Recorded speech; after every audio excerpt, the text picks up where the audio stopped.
Drama हया के आने वाले एपिसोड में आपको दिखाया जाएगा हया क्या सबके मुंह बंद करवाने के लिए अब रूहान से तल्लुकात दुरुस्त कर लेगी और बेबी प्लान कर लेगी, और क्या रूहान हया की हकीकत जानने के बाद इरम से शादी कर लेगा। हया बहुत परेशान होती है और मुबारक मस्तूर को हया पर शक होने लगा है।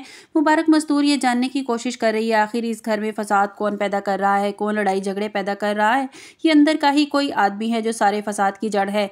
रिफत बेगम को हया पर शक होने लगा है। अभी हया के लिए ये परेशानी खत्म नहीं हुई थी कि मुबारक मस्तूर ने इसके ऊपर एक और टेंशन डाल दी रूहान से ये बात करके कि तुम्हारी शादी को 1 साल हो चुका है लेकिन तुम्हारी तरफ से अभी मुझे कोई खुशखबरी नहीं मिली, जिस पर रूहान जो होता है वो परेशान हो जाता है क्योंकि रूहान जानता है कि इसमें सारा कसूर हया का है, क्योंकि हया के और इसके बीच अभी मियाँ बीवी वाले तल्लुकात कायम नहीं हुए। रूहान हया से कहता है कि हमारी शादी को 1 साल हो चुका है हया, लेकिन शायद मेरी मोहब्बत में कोई कमी रह गई है जो मैं तुम्हारे दिल में अभी तक जगह नहीं बना पाया हूँ। इस ड्रामे में होगा कुछ यूँ कि हया आहिस्ता आहिस्ता रूहान के दिल से उतर जाएगी। जैसे ही रूहान हया के पीछे भागता था, हया की हर खुशी का ख्याल रखता था, अब रूहान पहले से बहुत बदल चुका होगा। इसे कोई फ़र्क नहीं पड़ेगा, अब वो हया से ठीक से बात भी करना पसंद नहीं करेगा। जिसके बाद हया बहुत परेशान होती है, कल तक जो इंसान मेरे बिना सांस तक नहीं लेता था अब मुझसे ठीक से बात भी नहीं कर रहा। वो ये बात सोचने पर मजबूर हो जाती है, फिर कुछ भी करके मुझे रूहान की मोहब्बत दोबारा हासिल करनी होगी। मैंने बहुत कोशिश करके मैं यहाँ तक पहुंची हूँ, मगर अब रूहान मुझसे दूर हो गया तो सब कुछ मेरे हाथ से निकल जाएगा।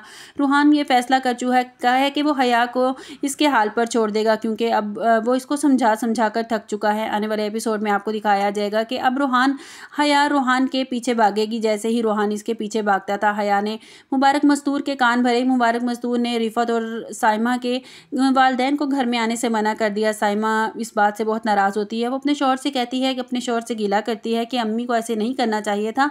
साइमा का शौहर कहता है कि उन्होंने जो कुछ किया सही किया, तुम्हारी माँ को भी हया को बे औलाद होने का ताना नहीं देना चाहिए था। साइमा कहती है मैं जानती हूँ कि अम्मी ने ये गलत किया, लेकिन इसका मतलब ये तो नहीं है कि इनको इस घर से में आने से मना कर दिया जाए। महके वालों की इसमें कितनी बेइज्जती है, मैं उनसे कह दूँ कि आप मेरे घर नहीं आ सकते।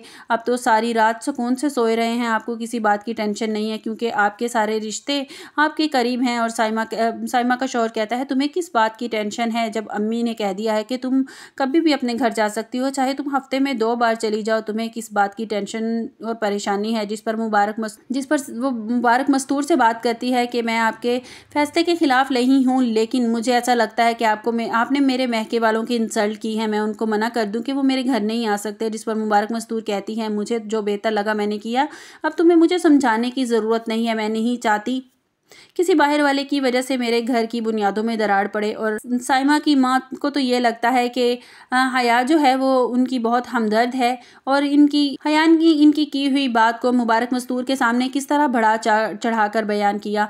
अब हया ही है जो उनकी बेटी के पंख काटने वाली है। दूसरी तरफ रिफत और इसका शोहर भी मुबारक मस्तूर के फैसले से परेशान है। आने वाले एपिसोड में आपको दिखाया जाएगा कि रिफत की बेटी के कारनामों की सज़ा इरम भुगत रही है और जल्द ही सबके सामने सारी हकीकत आ जाएगी। और ये सारा किया धरा हया का था और इरम, क्योंकि इरम की इसमें कोई गलती नहीं थी। रिफत और इसका शोहर इरम पर उंगलियां उठाने से बाज नहीं आते। उन्हें लगता है कि मुबारक मस्तूर के घर की इज्जत इसने खाक में मिला दी है। और जब इनको पता चलेगा कि इरम की तो कोई गलती नहीं है, इनकी बेटी सोनिया की कारनामों की सज़ा ये भुगत रही है, तब उन्हें पता चलेगा कि ये दोनों बहुत शर्मिंदा होंगे। और जहाँ तक मुझे लगता है मुबारक मस्तूर उंगली रिफत पर ही उठाएगी, इसकी परवरिश पर उठाएगी कि तुमने अपनी बेटी की परवरिश ठीक से नहीं की है, जो तुम्हारी बेटी इस तरह के काम करती फिर रही है।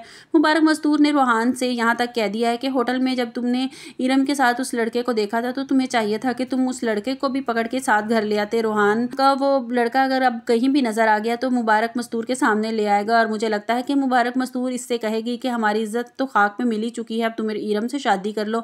जिस पर वो सारी हकीकत बता देगा। सारा किया धरा हया का है, सारी प्लानिंग हया की थी और हया का सारा राज मुबारक मस्तूर के सामने आ जाएगा और सोनिया की भी सारी हकीकत रिफत के और इसके शोहर के सामने आ जाएगी कि हमारी बेटी के किए की सज़ा इरम भुगत रही थी और इरम बिल्कुल बेकसूर है। लेकिन अभी तो हया को रूहान की बेरुखी बर्दाश्त नहीं हो रही। इसे बिल्कुल भी ये नहीं सोचा था कि वो रूहान इस तरह करेगा और इससे इतना रूड हो जाएगा कि अगर वो रूहान से बात करे या ना करे उससे कोई फ़र्क नहीं पड़ता। आपको हमारी वीडियो कैसी लगी कमेंट्स बॉक्स में राय का इज़हार कीजिएगा, लाइक और सब्सक्राइब कीजिएगा।